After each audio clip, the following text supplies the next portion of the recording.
Buenos días, hermanos, les saludo con la paz del Señor y también saludamos a nuestros amigos y hermanos que nos ven por el internet y por este medio de comunicación. Hoy día continuamos con nuestra serie que es la iglesia. Esta es la enseñanza número 3. Y hoy día vamos a ver la segunda parte de cómo debe de ser la iglesia. Entonces, hermanos, la semana pasada hablamos de las 4 características para definir cómo debe de ser la iglesia. Gloria a Dios. Porque hay muchos que se preguntan, ¿cómo sé si estoy en una iglesia buena? ¿Cómo sé si es una iglesia de sana doctrina? ¿Cómo sé si esta iglesia a la que asisto es verdadera? Hermanos, ya lo dijimos, para saber esto, hermanos, tenemos que saber las 4 condiciones fundamentales de cómo debe de ser la iglesia. Y la semana pasada ya vimos, gloria a Dios, aleluya, la primera característica, y es la unicidad de la iglesia. Hermanos, la iglesia invisible, la iglesia universal es una sola. Pero en este mundo, en esta tierra, hay varias iglesias locales, denominaciones, glorios locales. Amén. Pero la iglesia universal es una sola. Ahora veremos el segundo punto. La iglesia es santa. Ahora, ¿eso significa que la iglesia está llena de gente perfecta? ¿Ah? No. Hermanos, la iglesia es un lugar de gente que reconoce su imperfección y su necesidad de Cristo, para así entonces ser perfeccionados por Él. Hermanos, la iglesia está llena de personas imperfectas. Por eso la iglesia local es imperfecta, hermanos. No existe una iglesia local perfecta. En el mundo no hay. En todas las iglesias, hermanos, hay problemas, hay diferencias. Porque los hombres somos imperfectos. Porque somos seres caídos, esa es nuestra naturaleza. Hermanos, pero este no es el problema. Porque muchos allá en el mundo piensan que porque Gloria a Dios es una iglesia de Cristo, la gente de ahí tiene que ser perfecta. Y muchos argumentan, pero entonces, pastor, ¿por qué Dios no hace a sus seguidores perfectos? Porque hay un propósito en eso, hermanos. Lastimosamente, cuando personas que no tienen conocimiento vienen a la iglesia y tienen problemas, ven algunas imperfecciones en la iglesia, ¿qué hacen? Se van. Y van cambiando de iglesia en iglesia. Son fugitivos espirituales. Y piensan que van a encontrar una iglesia perfecta, porque no entienden que Dios permite, por ellos, la imperfección en sus hijos. ¿Cómo dice eso, pastor? Sí. Porque recuerden que los cristianos todavía dentro de nosotros tenemos pecados remanentes. ¿Saben eso, sí o no? Rayos. El día que estemos allá en el cielo, ahí sí vamos a ser perfectos. Pero mientras estemos en esta tierra, siempre va a haber problemas en la iglesia, hermanos. Ahora, alguien dirá, entonces, ¿cómo usa todo esto el Señor, pastor? Es muy fácil de explicarlo, hermano. ¿Cómo piensan que vamos a dar los frutos del Espíritu Santo? Amor, gozo, paz, paciencia, benignidad, bondad, fe, mansedumbre y templanza. ¿Ah? ¿Cómo es que tú vas a producir amor? ¿En qué contexto vas a producir amor? Es que me tienen que amar para que yo los pueda amar. No, hermanos, ese es el amor del mundo. Porque en el mundo, gloria a Dios, hacen lo mismo los pecadores. Ellos aman a los que le aman, ¿sí o no? Pero nosotros tenemos que aprender a amar en la adversidad. Porque a veces hay hermanos que no se les puede soportar, ¿sí o no? Que tienen un carácter especial. Pero es ahí donde vamos a florecer, donde vamos a producir frutos. Hay un dicho en el mundo que dice que los diamantes se afilan con los mismos diamantes. Entonces Dios permite las imperfecciones en sus hijos, ¿para qué? Para que produzcamos fruto, para que crezcamos a la imagen y semejanza de Cristo. ¿Están entendiendo? Entonces, ese no es el problema. El problema real radica en lo que se predica en una iglesia. Es ahí donde se discierne si esa iglesia es de sana doctrina o no. Si es una iglesia buena. Gloria a Dios. Es ahí donde vamos a ver si esa iglesia realmente es parte de la iglesia universal, de la iglesia invisible. Ahora, otro punto importante. La iglesia tampoco es para resolver los problemas de los cristianos. Todo lo contrario. La iglesia es para añadirnos más problemas. ¿Saben eso, sí o no? Sí.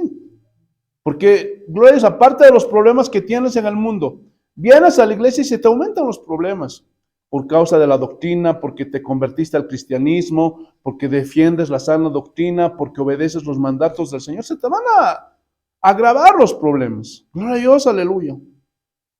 Pero lastimosamente a muchos ya se les ha acuñado que la iglesia es para solucionar tus problemas.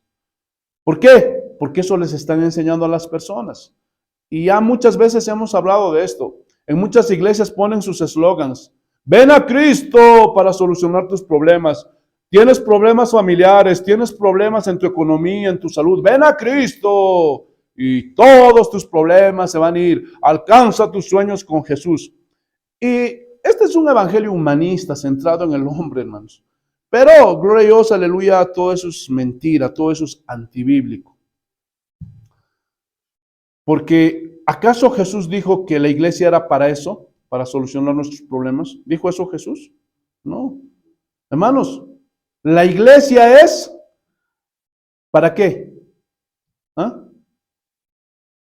Para que la gente conociera a Cristo, creyera en Él, se arrepintiera de sus pecados y reciba vida, vida eterna, reciba salvación. Es para eso, gloria a Dios, que Dios dejó su iglesia, hermanos, para que predicáramos la palabra de Dios, para que lleváramos el mensaje de las buenas nuevas, de las buenas noticias a todo el mundo. Es para eso la iglesia, hermanos. Y para aquellos que ya están ahí, gloria a Dios, dentro de la iglesia, sean discipulados, puedan crecer en el conocimiento de la palabra de Dios. ¿Están entendiendo? Otro punto. Gloria a Dios, aleluya. Que es también muy importante. Hermanos, la iglesia no es para hacer dinero, no es para enriquecer al pastor. Hermanos, tengan mucho cuidado con eso. Aleluya. Es verdad que hay necesidades dentro de la iglesia. Y el pueblo sí es verdad que tiene que sostener esas necesidades. Pero no es para enriquecer al pastor. Hermanos, por eso, gloria a Dios, aleluya, las cuentas dentro de una iglesia tienen que ser claras. Las cuentas de una iglesia, gloria a Dios, aleluya, tienen que estar ahí para que todos los miembros de la iglesia puedan ver que no hay corrupción. Porque a veces los pastores, ellos solitos quieren administrar el dinero. Y cuando hacen eso, son tentados, gloria a Dios, por Satanás. Gloria a Dios, la ambición al dinero los desvía y ahí comienzan los problemas. Por eso dentro de la iglesia las cuentas siempre tienen que ser claras. Aleluya. No solamente el pastor tiene que estar a cargo, gloria a Dios, aleluya, de la economía. Tienen que haber hermanos, obviamente los más fieles, los diáconos, que tienen que hacerse cargo juntamente con el pastor de cómo se administra el dinero, hermanos. Aleluya. Porque si no se hace eso, hermanos, aleluya, tarde o temprano el pastor se va a desviar. Aleluya. Y cuando hacen eso los diáconos, lo están haciendo por el bien del pastor, para que después no se desvíe. ¿Están entendiendo? Porque raíz de todos los males es el amor al dinero. Y muchos, no son poquitos, muchos se extraviaron por ir detrás de él, dice la Biblia. Amén. Amén. Efesios capítulo 1, versículo 1. Efesios capítulo 1, versículo 1. Miren lo que dice. Y vamos a ver, gloria a Dios, aleluya, que aunque somos santos, hermanos, gloria a Dios, aleluya, no significa que por ese hecho seamos perfectos. No somos gente perfecta. Pablo, apóstol de Jesucristo, por la voluntad de Dios. Y siempre Pablo se presenta así en sus cartas. Dice, a los santos y fieles en Cristo Jesús que están en Efeso. A los santos, o sea, se estaba refiriendo a la iglesia, al pueblo de Dios que había allá en Efeso. Miren, son santos, pero al mismo tiempo tienen problemas. Son fieles, pero al mismo tiempo se equivocan. Y muchos no entienden que los cristianos son santos porque fueron separados del mundo y del pecado. Por eso los cristianos, hermanos, somos diferentes, aunque vivamos en la carne. Aunque aún pequemos, aún así hemos sido llamados a ser diferentes. Recuerden que la palabra eclesía significa ser llamados afuera. Jesús mismo dijo, Padre, te pido por ellos, porque no son del mundo, aunque están en el mundo. Estamos en el mundo, pero somos diferentes. Lastimosamente, hermanos, el día de hoy hay una tendencia entre los cristianos que ya no quieren que la iglesia sea diferente. Y quieren que la iglesia sea igual al mundo. Qué pena, ¿no? Pregunta, ¿qué le gusta al mundo? ¿Ah? Las discotecas, ¿sí o no? Por eso hoy día hay cristotecas. ¿Por qué? Porque la iglesia, entre comillas, es una iglesia, está copiando al mundo. A los del mundo les gusta la psicología, las charlas motivacionales, les gusta Daniel Heath. Y dicen, hagamos que la iglesia sea un lugar motivacional, donde hablemos de psicología, el comportamiento humano, y que tenga una tendencia humanista. Y de esta forma vamos a llenar las iglesias, dice. Por eso, lastimosamente, hermanos, la iglesia se ha convertido en algo que no es. Pero la iglesia es santa, porque es una institución divina y no humana. Por eso es absolutamente diferente a todas las instituciones humanas que hay en la tierra y a cualquier práctica que hay en este mundo. Ahora, eso no significa que no podemos usar ciertas cosas, como por ejemplo tener una iluminación LED o usar instrumentos musicales modernos. No me estoy refiriendo a eso. Lo que quiero decir es que la iglesia en su naturaleza, en su liturgia y en su esencia debe centrarse en algo diferente a lo que ofrece el mundo. Hermanos, la iglesia no puede ser una copia del mundo para tener éxito. Hermanos, la iglesia debe marcar una diferencia. Los cristianos debemos ser diferentes a los del mundo. Escuchen, de nada va a servir decir que yo soy cristiano si soy borracho, si soy adúltero, si soy estafador. Hermanos, debemos de marcar una diferencia, porque si no, es mejor decir yo no soy cristiano.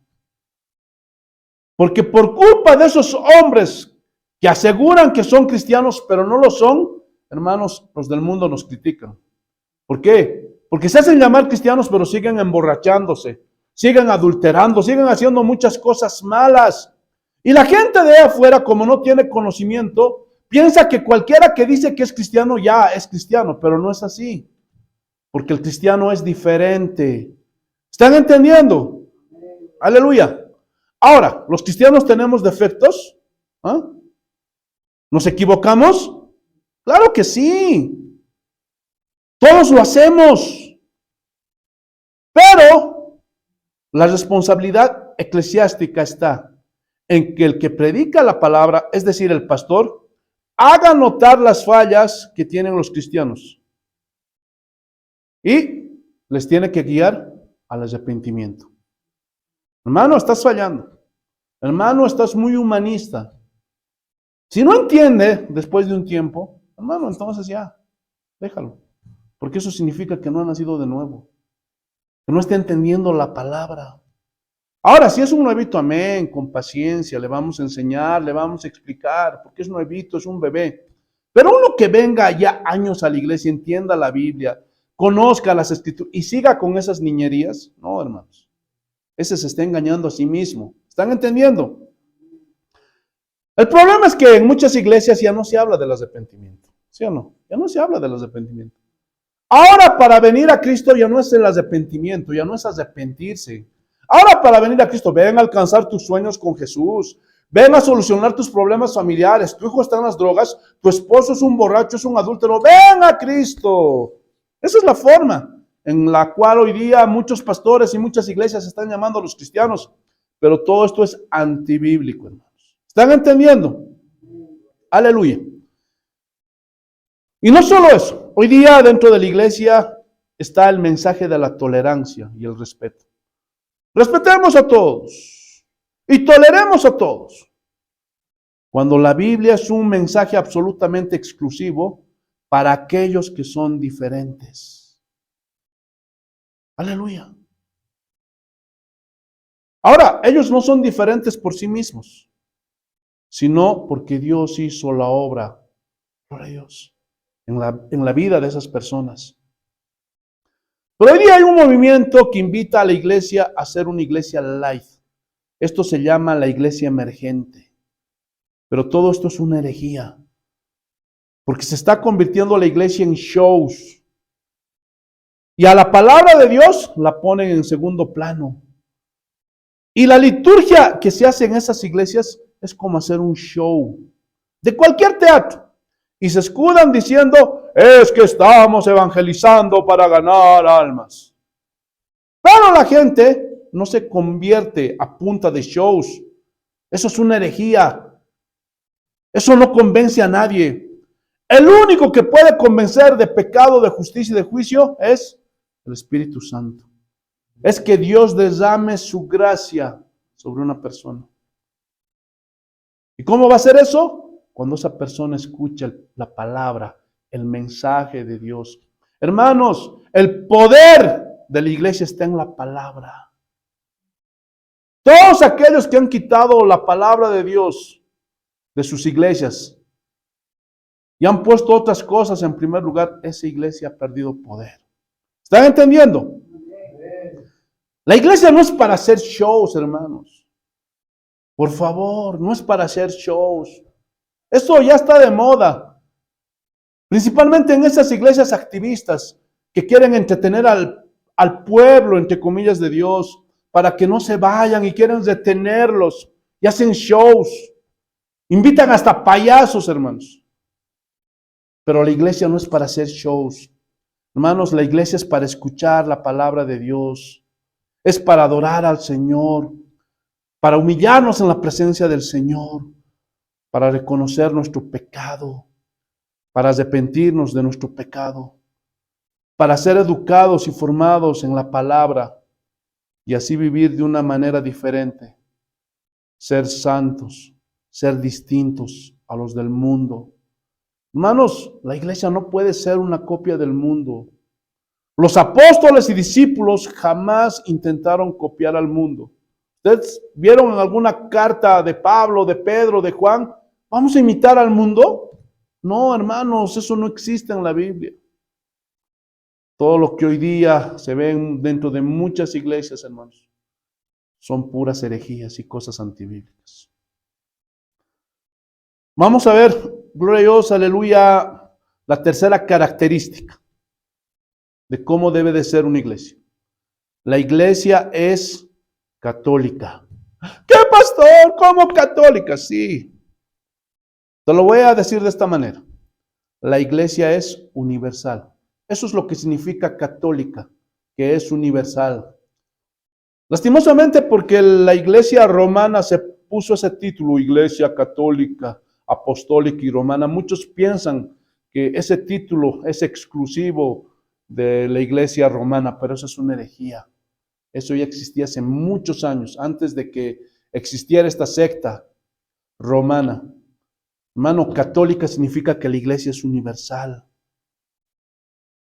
Entonces, la iglesia cristiana protestante es católica, en el sentido que es universal. Es apostólica, en el sentido de que creemos lo que predicaron los apóstoles. Y lo vamos a explicar más adelante. Pero no es romana. Nosotros no estamos sometidos a Roma, sino a Cristo y a su palabra. ¿Están entendiendo? Apocalipsis capítulo 7, versículo 9. Miren lo que dice. Apocalipsis capítulo 7, versículo 9.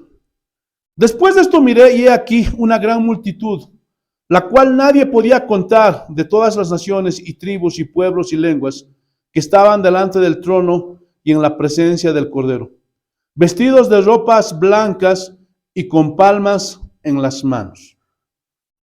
¿Qué significa? Hermanos, que la iglesia es inclusiva, en el sentido de que incluye a todas aquellas personas que son de diferentes naciones, tribus, pueblos y lenguas, que se han arrepentido y están vestidos con ropas blancas. Es decir, muestran una santidad, viven en santidad. Hermanos, si alguien vive en pecado, ese no es cristiano, no es parte de la iglesia. Si alguien ama el pecado, practica el pecado, pero también ama la teología y profundiza y escudriña la Biblia, pero vive en pecado todos los días y lo hace conscientemente, hermanos, es lo que está diciendo Hebreos. Ellos que tuvieron el privilegio de escuchar la palabra, el mensaje, pero retrocedieron. No es que perdieron su salvación, hermanos, ya lo hemos enseñado muchas veces, sino que esos hombres, aleluya, tuvieron un conocimiento intelectual tan solamente, pero nunca fueron salvos. ¿Están entendiendo? Porque aquel que es verdaderamente salvo, va a haber un cambio, una transformación, va a dejar de pecar. Ya no es una fábrica de pecados. ¿Están entendiendo?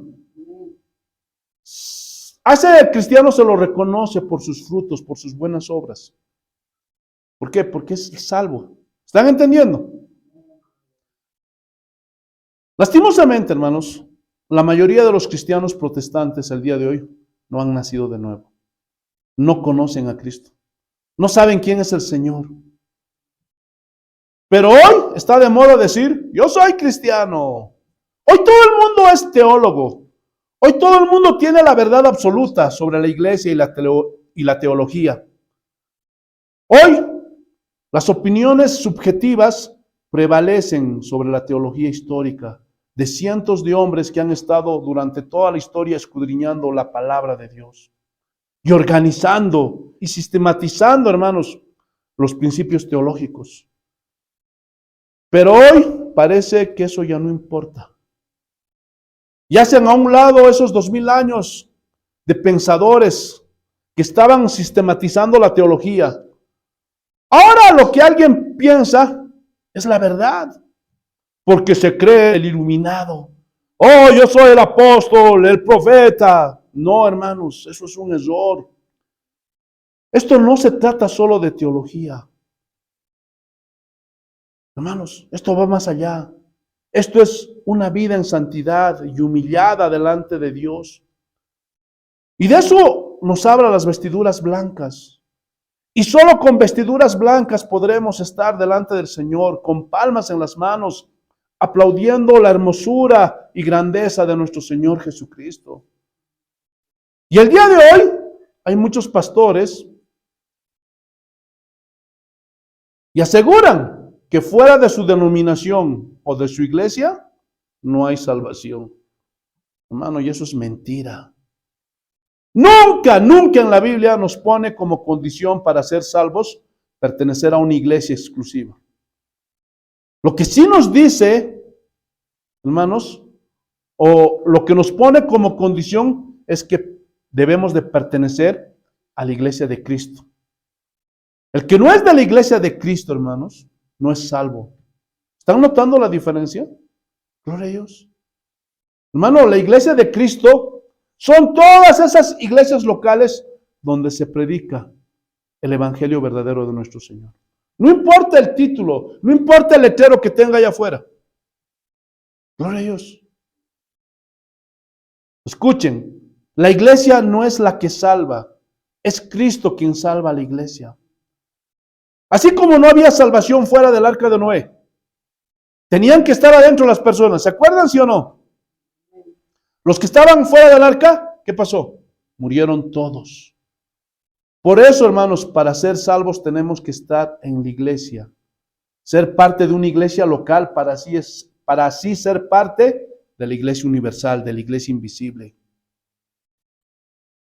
Y aquí es donde vamos a otro punto. Hermanos, el que es parte de la iglesia invisible también tiene que ser parte de una iglesia visible. Pero no hay iglesias visibles exclusivas. Es que en mi denominación nosotros tenemos la verdad, la verdadera doctrina, y si te vas de esta denominación, no, eso es mentira. Si te vas de esta iglesia, porque hay muchos que los amedrentan. Si tú te vas, hermanito, te va a venir el juicio de Dios y te vas a ir al infierno. Mentira, falso. Escuchen, somos de la iglesia universal. Y es verdad, estamos en una iglesia local. ¿Para qué? Para ser edificados, ¿sí o no? Pero si en esa iglesia no somos edificados, porque es un pastor flojo, que no se prepara, o porque se desvió de la verdad, gloria a Dios, aleluya. Entonces, ¿qué voy a hacer? ¿Ah? Me voy a otra iglesia. ¿Están entendiendo?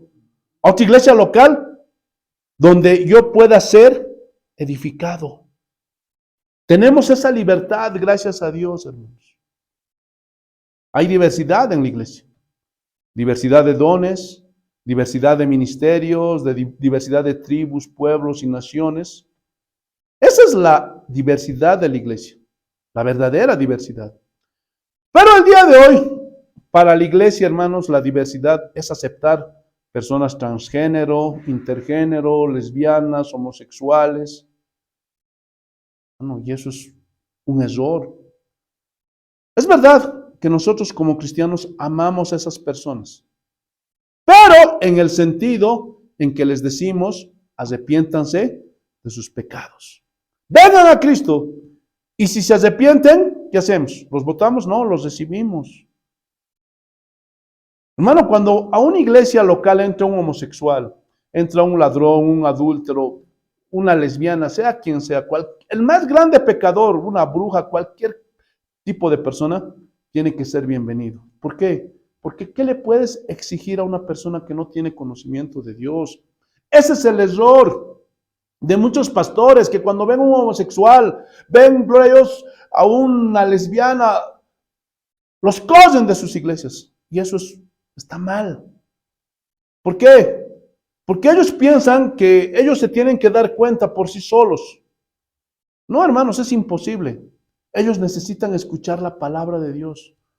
Porque solamente el poder de la palabra puede transformar la vida de una persona. Ahora, si después de un tiempo esa persona no cambia, no se arrepiente y sigue perseverando en su pecado, entonces es otra cosa. Entonces gentilmente se le dice, ¿sabes qué? Amigo, amiga, no eres bienvenido a este lugar. Ya se te enseñó la palabra, se te predicó, no quieres cambiar, quieres seguir con tu vida, entonces pues sigue. Pero si esa persona se arrepiente, entonces lo bautizamos para que públicamente diga que es cristiano y esa persona pasa a ser parte de la iglesia. ¿Están entendiendo? Aleluya.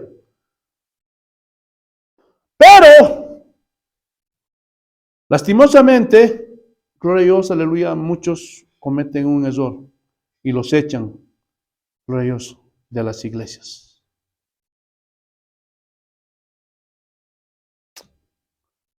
Seguimos. Entonces, la iglesia de hoy piensa que ser diverso significa aceptar a todas esas personas y todas esas ideologías.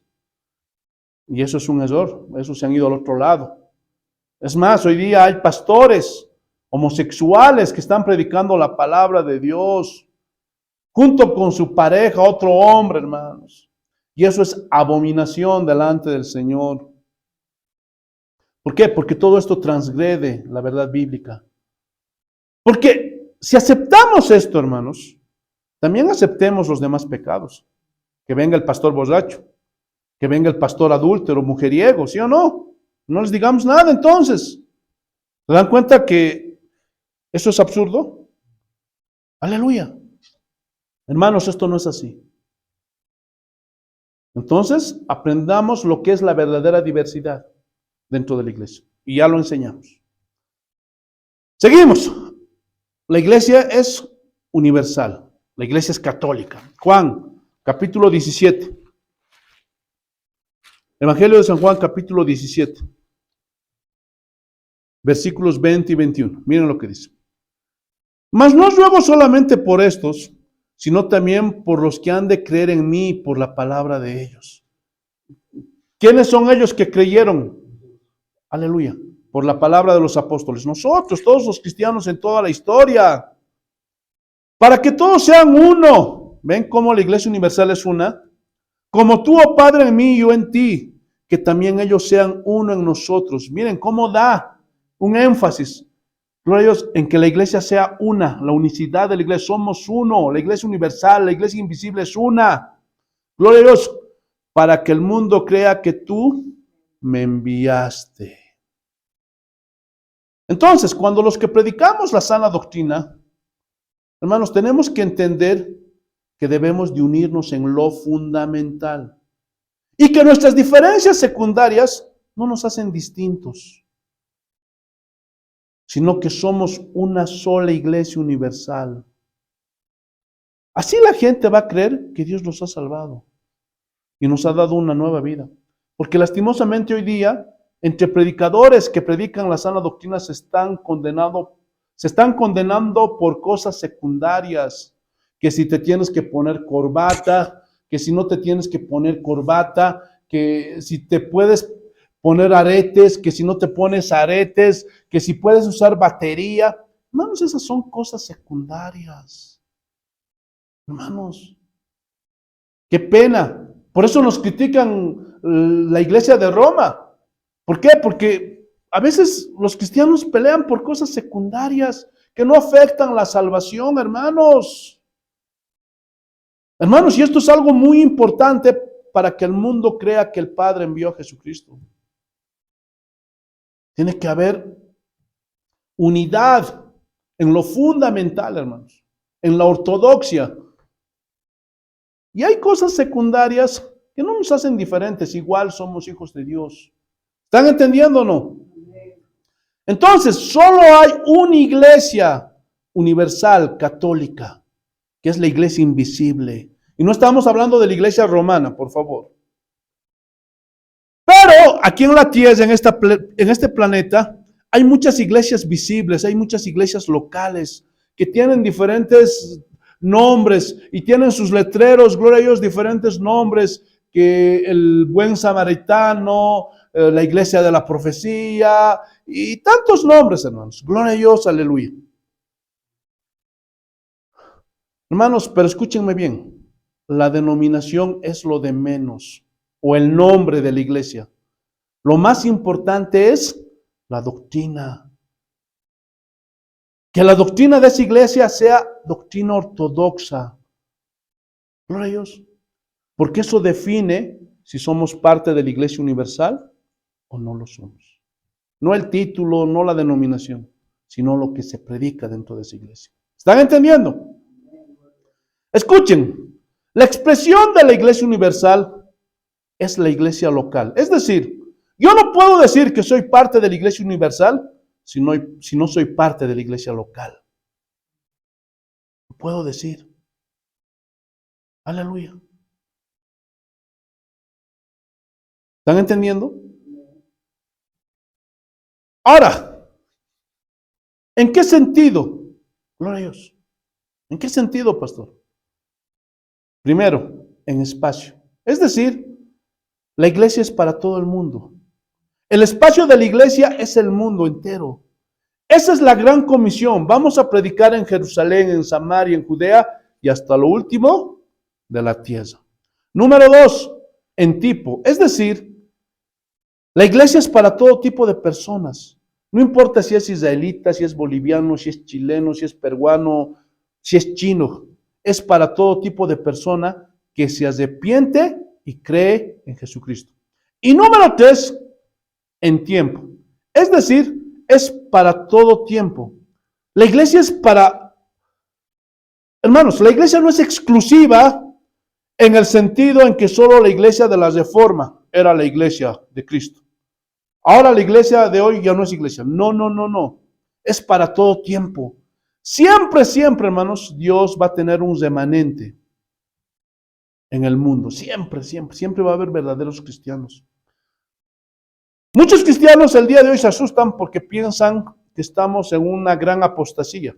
Y eso es verdad, ¿sí o no? Pero no tenemos por qué asustarnos. ¿Por qué? Porque eso es parte del plan divino. Gloria a Dios. Eso lo controla Dios. ¿Cuántos saben que Dios controla el pasado, el presente y el futuro? Controla todos los tiempos. Y Él sabe el final de la historia. Y si Dios permite esta apostasía, es por amor a los escogidos, para que nos diéramos cuenta cómo debe de ser la iglesia. Gloria a Dios. Para que nos arrepintamos y comencemos a buscar la obra del Espíritu Santo en la vida y en el corazón, gloria a Dios, de las personas. Y pedirle al Señor que obre. Y no solo eso, tenemos que hacer defensa de la fe. El cristiano que no es perseguido por sus creencias, escúchenme bien, no es cristiano. O es un cristiano tibio. El verdadero cristiano, hermanos, es acusado, señalado y perseguido. Gloria a Dios. ¿Por qué? Porque el cristiano predica en contra del pecado. Porque el mundo entero está lleno del pecado. Y aún los de la misma iglesia están persiguiendo a los verdaderos cristianos. ¿Por qué? Porque denuncian las falsas doctrinas, así como Pablo. ¿Me he hecho pues vuestro enemigo? Por decirles la verdad. Y así nos vamos a ganar enemigos por decirles la verdad, hermanos. Por eso, hermanos, en la Iglesia Universal está el número completo de los elegidos. ¿Cuántos son, pastor? No lo sabemos. Pero ahí están todos los verdaderos cristianos que se van a ir con el Señor. En la iglesia local no. Ya lo vimos la semana pasada. En la iglesia local está el trigo y la cizaña. Vamos a ver la cuarta diferencia. La iglesia es apostólica. Gloria a Dios. Ahora, pastor, ¿eso significa que hay apóstoles? ¿Eso significa que hay sucesión apostólica? ¿Somos sucesores de Pedro, de Pablo y de los demás apóstoles? No. Aunque hay gente que jura y perjura que Matías era otro apóstol. Pero cuando vemos el libro de Apocalipsis, no encontramos nada de eso, hermanos. Y lo vamos a ver más adelante. Pero vamos a estudiar esto. ¿Por qué la iglesia es apostólica? Efesios capítulo 2. Efesios capítulo 2.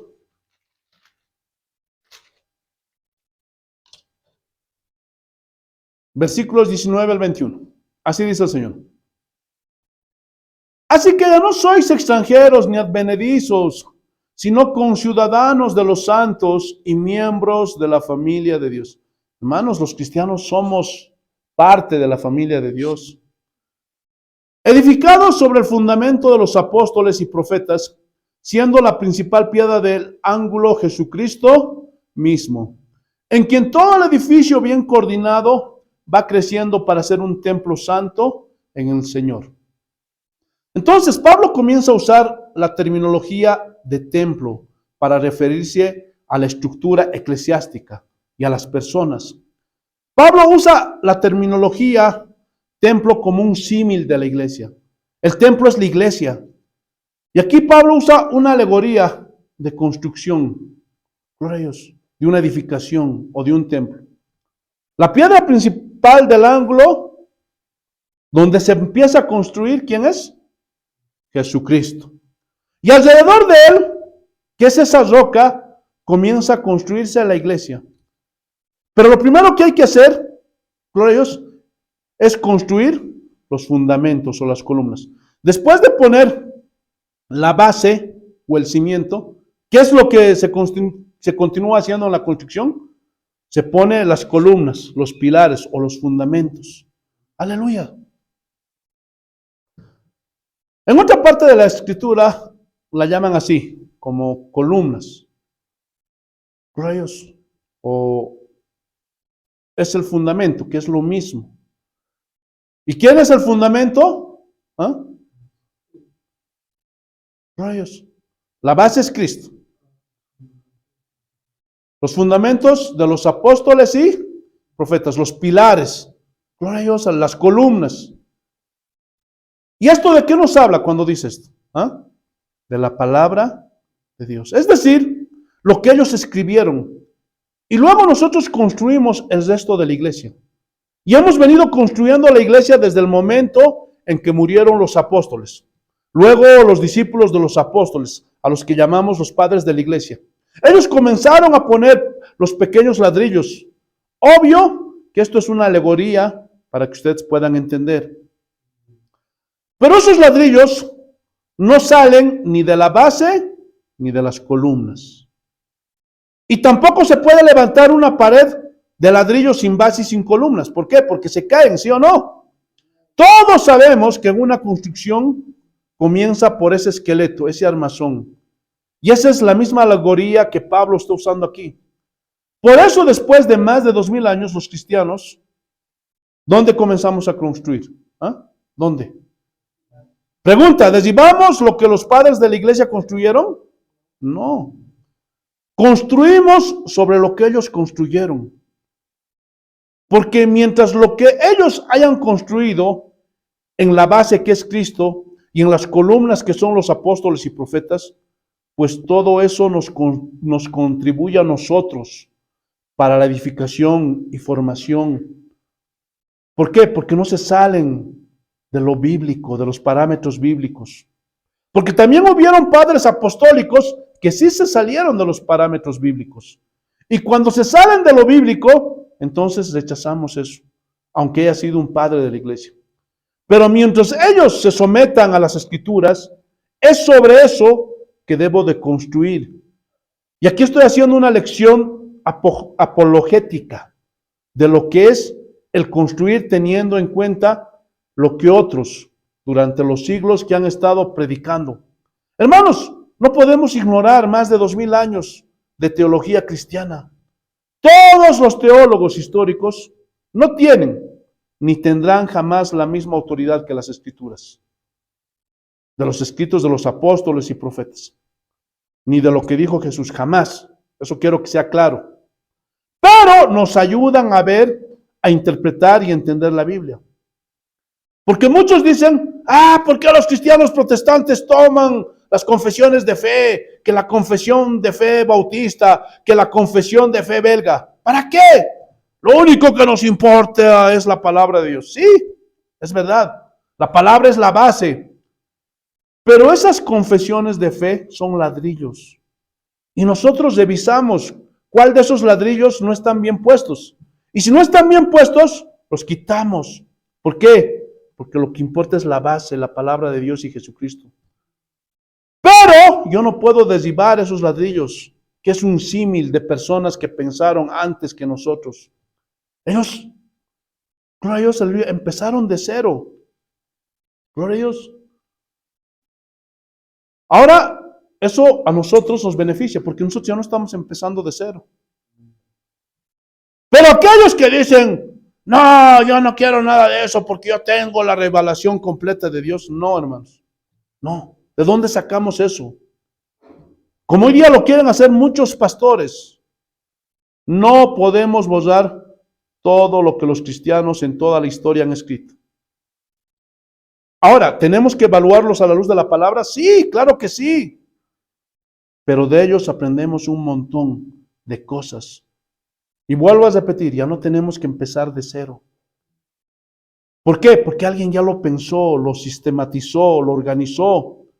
Por eso, si alguien quiere ser un verdadero pastor, un verdadero hijo de Dios, un verdadero siervo de Dios, y quiere capacitarse, hermanos, es verdad que el libro por excelencia es la Biblia, pero también hay que leer a estos autores, a Berkov. Hay cosas con las que estamos de acuerdo, hay cosas que no. ¿Por qué? Porque lo evaluamos a través de las escrituras. Hay que leer las declaraciones de fe. Hay que leer a Sproul, hay que leer a MacArthur. Estoy hablando de hombres que predican la palabra actuales, aunque Sproul ya murió. Hay que leer a Agustín. Ah, no, pastor, pero Agustín era un hereje. Sí, hay cosas en las que se equivocó. Todos nos equivocamos, ¿sí o no? Por eso tenemos que pedirle a Dios, Señor, ayúdame a ver en qué me equivoco. No quiero equivocarme, pero no podemos ignorarlos como lo hacen muchos. Y tenemos que reconocer que otros estudiaron más que nosotros, ¿sí o no? Y que saben más que nosotros. Y que podemos aprender de ellos, porque esto es una construcción de todos, no es de uno solo. Por eso Pablo nos muestra que es una construcción comunitaria, basada en Cristo. Gloria a Dios. Que predicó a los apóstoles. Y también ahí están los profetas, que nos dejaron un límite, un marco de referencia. Hermanos, la idea es que la iglesia vaya creciendo. La iglesia es una institución dinámica y no estática. Y cuando digo dinámica, no quiero decir que la doctrina se cambia. No, no, no, no. No me malentiendan. La doctrina no se cambia, es inamovible, es inmutable, es incambiable. Lo que quiero decir es que hay un progreso, hay una iluminación progresiva de las Escrituras. Poco a poco vamos entendiendo nuevas cosas, ¿sí o no? A ver, mírate unos 10 años atrás, 5 años atrás, 2 años atrás, 1 año atrás. ¿Cómo era tu conocimiento? Ahora, ¿cómo es tu conocimiento? ¿Fue aumentando, sí o no? Voy a poner otro ejemplo. Muchos protestantes en el siglo XVIII y XIX justificaban con la Biblia la esclavitud. Y eso no lo podemos negar históricamente, es una vergüenza para el cristianismo. Y todo esto lo hicieron porque sacaban textos del contexto. Y cuando examinamos esos textos más profundamente, vemos que no es así. ¿Por qué? Porque la Biblia no hace acepción de personas. Y que todos tenemos el mismo acceso a las Escrituras. Y no debe de existir ninguna discriminación racial, ni de ningún tipo en la Biblia. Porque todos estamos en la misma condición. Es decir, todos somos pecadores. ¿Sí o no? Gloria a Dios. Entonces, tuvimos una iluminación con respecto a esto y a muchos otros temas. No una nueva revelación, no se confundan. No es algo que no estuviera en la Biblia. No es algo nuevo. Ya estaba ahí en la Biblia. Pero hermanos, antes que nosotros, muchos hombres fueron profundizando en las Escrituras. Fueron analizando la palabra de Dios. Se dieron cuenta que había una mala interpretación y sus argumentos fueron válidos y fuertes. Hermanos, un verdadero siervo de Dios debe estar con una mente dispuesta a someterse a las Escrituras. Por ejemplo, a mí me enseñaron muchas cosas diferentes acerca de la Biblia, en muchos sentidos. Y llegó un momento en que fui confrontado con la palabra y tuve que tomar una decisión. ¿A quién le hago caso? ¿No? ¿A lo que me enseñaron tradicionalmente o a lo que la palabra enseña? ¿Qué es más importante? ¿Lo que me enseñó mi pastor en aquella época o la palabra de Dios? ¿No? Hermanos, para mí lo más importante es la Biblia. Y tenemos que someternos a las Escrituras. Y cuando hacemos esto, ¿qué pasa? Predicamos diferente. Y nos ven como herejes. Pero nosotros predicamos la Biblia. Hermanos, que la Biblia sea nuestra regla. Porque nuestro compromiso es con la verdad. Así como dijo Lutero, mi conciencia está atada a la palabra de Dios. Por encima de las instituciones religiosas, por encima de los dogmas religiosos, por encima de cualquier cosa. La Biblia es lo que nos da el marco general. Y cuando en Efesios nos está hablando de que estamos sometidos al fundamento de los apóstoles y profetas, eso no significa que haya nuevos apóstoles o que ponga un nuevo fundamento. ¡No! El fundamento ya fue colocado por los 12 apóstoles. Mateo capítulo 16. Te alabamos, Señor. Mateo capítulo 16, versículos 13 al 18. Así dice el Señor. Viniendo Jesús a la región de Cesarea de Filipo, preguntó a sus discípulos, diciendo, ¿quién dicen los hombres que es el Hijo del Hombre? Ellos dijeron, unos Juan el Bautista, otros Elías y otros Jeremías, o algunos de los profetas. Él les dijo, ¿y vosotros quién decís que soy yo? Respondiendo Simón Pedro dijo, tú eres el Cristo, el Hijo del Dios viviente. Tú eres el Cristo.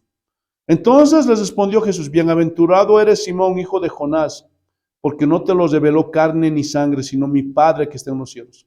Y yo también te digo que tú eres Pedro, y sobre esta roca, no está diciendo tú eres la roca, y sobre esta roca edificaré mi iglesia, y las puertas del Hades no prevalecerán contra ella. Hermanos, y este último versículo es el que utiliza la iglesia romana para justificar el papado, porque Jesús le dijo a Pedro, y sobre él va a edificar su iglesia. Pero ya lo vimos en Efesios, que la piedra principal, ¿quién es? Jesucristo, y no los apóstoles. No es Pedro el fundamento. Es más, Pedro mismo proclama que Jesús es la piedra, la roca. Primero de Pedro, capítulo 2.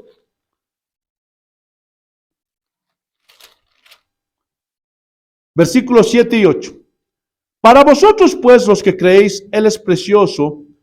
Para los que no creen, la piedra que los edificadores desecharon, refiriéndose a Jesús, ha venido a ser la cabeza del ángulo, y piedra de tropiezo y roca que hace caer, porque tropiezan en la palabra. Entonces, lo que Jesús está diciendo aquí a Pedro es, lo que tú dices es cierto, Pedro. Y eso que dices es la roca sobre la cual edificaré mi iglesia. A ver, revisemos. Yo también te digo que tú eres Pedro, ¿sí o no? Y sobre esta roca, ¿cuál es esa roca? ¿Ah? Tú eres el Cristo, el Hijo del Dios viviente. Y sobre esa roca, sobre Cristo, sobre el Mesías, gloria a Dios, edificaré mi iglesia.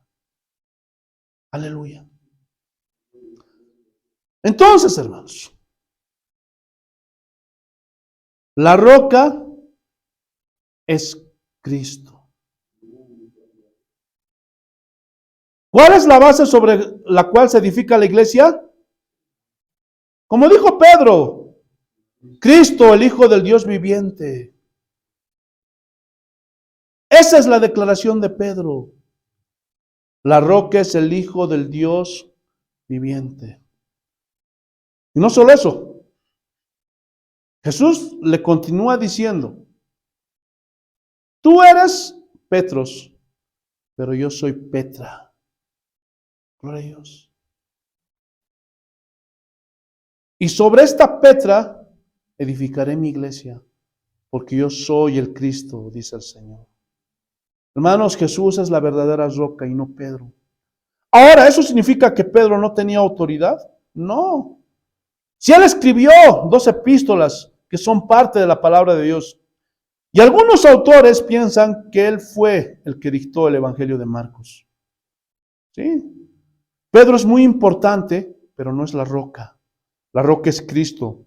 Sobre él fundamentamos nuestra fe, nuestra doctrina. Y todo esto se llevará a su manifestación en la Nueva Jerusalén. Apocalipsis. Lo vamos a ver. Capítulo 21. Versículo 12. Y luego saltamos al 14. Miren lo que dice. Y aquí está hablando de la Nueva Jerusalén. Tenía un muro grande y alto con 12 puertas, y en las puertas 12 ángeles, y nombres inscritos que son los de las 12 tribus de los hijos de Israel. Saltemos, versículo 14. Y el muro de la ciudad tenía 12 cimientos, y sobre ellos los 12 nombres de los 12 apóstoles del Cordero. Entonces, las 12 puertas tenían los nombres de los 12 patriarcas de las 12 tribus de Israel. Y era por donde se entraba a la Nueva Jerusalén. Es decir, ¿qué significa esto? Israel es la entrada, es el comienzo, pero la ciudad no está edificada en las 12 tribus. ¿Lo pueden ver? Sino que la ciudad tiene cimientos en los 12 apóstoles del Cordero. Son 12, no 13. Por eso, hermanos, no estamos de acuerdo con aquellos que dicen que Matías era un apóstol. No, porque las condiciones que la Biblia exige para ser apóstol no las cumplía Matías. No cumplía con los requisitos. ¿Qué exigía la Biblia? El apóstol debía ser nombrado directamente y personalmente por Jesucristo. ¿Sí o no? El apóstol debía de ser enseñado directamente y personalmente por Jesucristo. Pero alguien dirá, pastor, pero Matías estaba con ellos y recibió las enseñanzas de Jesús. Sí, algunas enseñanzas. Es verdad que había discípulos, pero con los que siempre estaba más íntimamente eran con los 12. ¿Sí o no? Con ellos dormía, con ellos comía, con ellos. Y no solo eso, Jesucristo no lo nombró como apóstol a Matías, pero a los otros sí. A Matías lo escogen por Urim y el Tumín, porque los apóstoles entendían que debían de ser 12, porque recuerden que Judas fue sacado del ministerio apostólico, y ellos entendían tenemos que ser 12, y usaron el Urim y el Tumín, gloria a Dios, para elegir a Matías. Entonces, cuando los apóstoles escogen a Matías, todavía el Espíritu Santo no había venido sobre ellos. Todavía no había pasado el Pentecostés. Y si buscamos a Matías en los demás textos, jamás es nombrado como apóstol, sino como obispo. Es más, terminó siendo el obispo de Egipto. En cambio, todos los otros fueron llamados apóstoles. Y Pablo mismo dice, yo fui el último de los apóstoles, como un abortivo. Soy el más pequeño de todos, porque perseguí a la iglesia. Alguien dirá, pastor, pero ¿quién nombró a Pablo apóstol? Jesucristo. Pero, ¿cuándo le enseñaron a Pablo? ¿Cuándo Jesús le enseñó personalmente a Pablo y directamente? Cuando fue arrebatado al tercer cielo. Dice la Biblia, y durante 3 años dice que estaba ahí en el desierto de Arabia. Lean Gálatas. Fue arrebatado al tercer cielo. Y Jesucristo mismo le enseñó personalmente y él mismo lo nombró apóstol. Pablo es el 12º apóstol. Pastor, pero en la Biblia dice que Bernabé era apóstol. Sí, pero en otro sentido. Escuchen, apóstol significa comisionados para una misión. Significa enviados para llevar un mensaje. Pero el día de hoy, todo el mundo se hace llamar apóstol. Y ese no es el problema, si es que son enviados para llevar el mensaje, no. O son comisionados para una misión. No hay problema en eso. Sino que ellos quieren ser como los 12 apóstoles. Pero eso es antibíblico. Porque el último de los apóstoles fue Pablo. Hermanos, esas iglesias donde hay apóstoles y quieren ser apóstoles al nivel de los 12, no son iglesia. Tengan cuidado de esas iglesias donde se hace llamar el pastor apóstol y su esposa es la profeta. Ay, pero ¿quién no se equivoca? Hermanos, si esto es algo fácil de interpretar. No, pero ¿quién no se equivoca, pastor? Hermanos, ellos lo hacen deliberadamente para ganar autoridad. Una autoridad que no les corresponde. Y si están comenzando con esto, hermanos, a sacar, gloria a Dios, aleluya, o acomodar la palabra de Dios a su conveniencia, entonces no se puede esperar nada bueno de ese tipo de personas. ¿Sí o no? ¿En cuántas cosas más estarán torciendo las escrituras para su beneficio? ¿Sí o no? Ahora, ¿por qué estamos en contra de esto? Porque si alguien se hace llamar apóstol, entonces las supuestas revelaciones que recibe estarían al nivel que recibieron los apóstoles, Pablo, Juan, Pedro o cualquiera de los otros apóstoles. Entonces, ya no podemos contradecirles. ¿Por qué? Porque es palabra de Dios. Y eso es una herejía. Hermanos, y vuelvo a repetir, ellos no utilizan el término apóstol en el sentido de que son enviados. Ahora, si alguien tiene ese título de apóstol, pero dice yo soy un enviado para llevar el mensaje, eso es otra cosa. Pero si es en el sentido en que quiere ser como los 12 apóstoles, entonces eso ya, gloria a Dios, aleluya, es una herejía. Porque muchos de ellos usan el título de apóstol en señal de que tienen una autoridad superior a los otros pastores. Ellos quieren el poder, el control de la iglesia. Y todo eso es antibíblico. Por eso, hermanos, luchó Martín Lutero con la iglesia romana, por reivindicar los principios de la Biblia en contra de la sucesión apostólica del Papa. Pero qué pena que ahora los supuestos protestantes hagan exactamente lo mismo. Y aún peor, porque la iglesia romana tiene un solo papa, pero los cristianos protestantes de hoy tenemos cientos de supuestos apóstoles. Pero la Biblia dice que solo hay 12 apóstoles. Entonces, el cimiento de la Nueva Jerusalén está sobre los 12 apóstoles. Por eso la iglesia es apostólica, porque creemos en lo que enseñaron los apóstoles, es la palabra de Dios. Los discípulos de los apóstoles no, sino de los apóstoles, los que recibieron la enseñanza directamente de Cristo. Ellos fundamentaron la iglesia, pero los falsos apóstoles el día de hoy usan estos textos de Apocalipsis 21 para adjudicarse a ellos mismos la autoridad, de ser ellos el fundamento de la iglesia. Pero todo esto es una herejía. Tengan cuidado con ese tipo de iglesias, hermanos. Mucho cuidado. Es más, ni los escuchen, porque esos hombres, ¿qué te pueden enseñar? Si tienen un corazón pretencioso, orgulloso, altivo, de querer dominar, hermanos. Hermanos, un verdadero cristiano tiene que tener celo por la obra de la iglesia de Dios. Tiene que tener celo por la palabra de Dios. Tiene que tener celo por la verdadera predicación. Y hay de aquellos cristianos que se callan y no denuncian esto, porque se están haciendo cómplices de estos falsos apóstoles.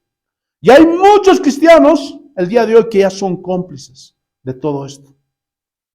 Y se creen más buenos que Dios. ¡Ay, quién es usted para juzgar! Además, ¿quién no se equivoca? Y todavía añaden, ¿qué tiene de malo que se haga llamar apóstol? ¿Qué tiene de malo? Hermanos, esto es algo grave. Es algo grave. Pero para muchos esto es algo pequeño. Hermanos, no es algo pequeño. Es algo fundamental. No podemos reconocer a ningún hombre que se haga llamar apóstol o profeta. Porque esto no solamente violenta la palabra de Dios, sino que se adjudica una autoridad que no tiene. Y eso ya nos habla de la corrupción de esa persona. Y todos los que apoyan y van detrás de estos falsos apóstoles es porque no son ovejas de Cristo. Porque Cristo mismo dijo, mis ovejas oyen mi voz y yo las conozco y me siguen. Por eso esos hombres siguen a estos falsos, porque no son ovejas de Cristo. Hermanos, recuerden, la peor iglesia es aquella que se hace pasar por una iglesia de sana doctrina. ¿Por qué, pastor? Porque reconocemos, hermanos, a las falsas sectas que se creen iglesia, como los mormones, que tienen un evangelio diferente, los testigos de Jehová que no creen en Jesucristo y muchas otras herejías, etcétera, etcétera. ¿Sí o no? Los reconocemos. Pero cuando vemos iglesias donde hay apóstoles, profetas, y se hacen pasar por protestantes de sana doctrina y juran y perjuran que lo que predican es la Biblia y que la interpretación lo hacen lo más certero y correcto posible, hermanos, muchos lo creen y están engañando a miles y miles con una terrible herejía, completamente contraria a las Escrituras. Por eso, hermanos, los verdaderos cristianos debemos defender ardientemente la fe que se nos ha dado, como dijo Judas. Y hay de nosotros si pasamos por alto a aquellos que perturban y malinterpretan y manipulan las Escrituras a su beneficio. Hay de nosotros si nos hacemos cómplices de ellos. ¿Entendieron, hermanos? Espero que sí.